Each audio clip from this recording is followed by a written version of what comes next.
What's up, folks? Welcome to a new video. So Corbyn's off. Well, at some point, maybe. We think. We hope. Of course, this means that a bunch of delusional wannabes, they've thrown their hat into the ring, despite the fact that they got elected on the back of an anti-Semite Marxist, and they think that this is now the time to make a name for themselves. Apparently, I don't quite understand that way of thinking. If I were you, if I were you, I'd just keep my head down and work hard for my constituents at the moment, and hopefully pull through the other side. Because let me be the one to tell you, like the people on this list, it's not your time. It shouldn't be your time. If you want this to be your time, then you're just an idiot. Unfortunately, whoever wins this leadership election, they're destined to fail. It's just a poison chalice at the moment, the Labour leadership is. The last time Labour had a result similar to last Thursday's atrocious result was under Michael Foot in 1983, and it took them 14 years to gain power again. Now, I'm not saying it's going to take 14 years for Labour to win an election again, but whoever it is to take Labour out of this quagmire, that's if it's going to ever happen at all, is not even an MP yet, because the current crop have all been tainted by Corbyn, some less so than others. But if you stood as a Labour MP in this election, you stood by an anti-Semitic leadership, and you need to own that shit and be humble about it for a while.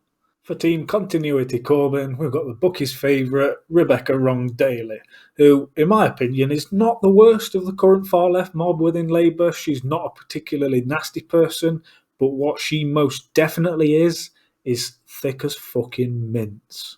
Very clear that we will rule out no deal because we think that it will damage the economy. If you take up that off the table, doesn't it damage the negotiating position? No, I don't think the EU wants a no deal. Then we've got Lisa Nandy, who's pretending to be some sort of Brexiteer all of a sudden. She thinks us Brexiteers are thick as mince as well, and she seems to have forgot how many times she aided the anti-democrats in the last shambles of a parliament.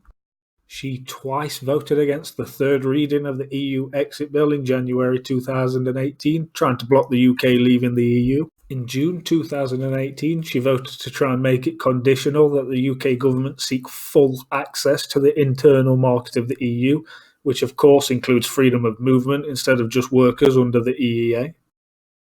That's not it either. In March this year, after the original 2-week extension, she voted not to leave the EU on 12th of April, blocking Brexit, and then 5 days later voted for a permanent and comprehensive customs union with the EU, which would have left our trade policy in the EU hands after departure.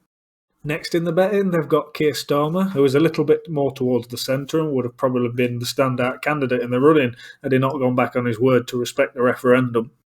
I wish the result had gone the other way. I campaigned passionately for that. But as Democrats, our party has to accept the result. Yeah, we remember Keir, even if you seem to have bloody forgot. And fuck me running, the other person in with a shout apparently is Jess Phillips. Jess Sodding Phillips, the woman who talks with a funny accent, so she must represent the working class, right? Bollocks. Jess Phillips is about as middle class as they bloody come. Growing up, her dad was a teacher and her mum was a deputy chief executive for the NHS. She's got a postgraduate diploma in public sector management, and one of her first jobs was working for her parents' event management services company. Real salt of the bloody earth type, isn't she? I swear, she gets her idea of what us plebs sound like from an episode of Sodding Shameless. She thinks if she swears a lot, she can resonate with us.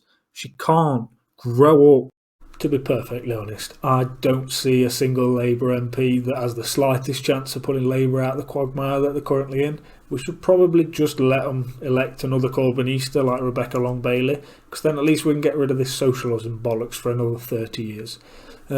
Every single Labour MP at the moment has effectively backed an anti-Semite Marxist to be Prime Minister, so they're all tainted. They can be forgiven, but it will take time.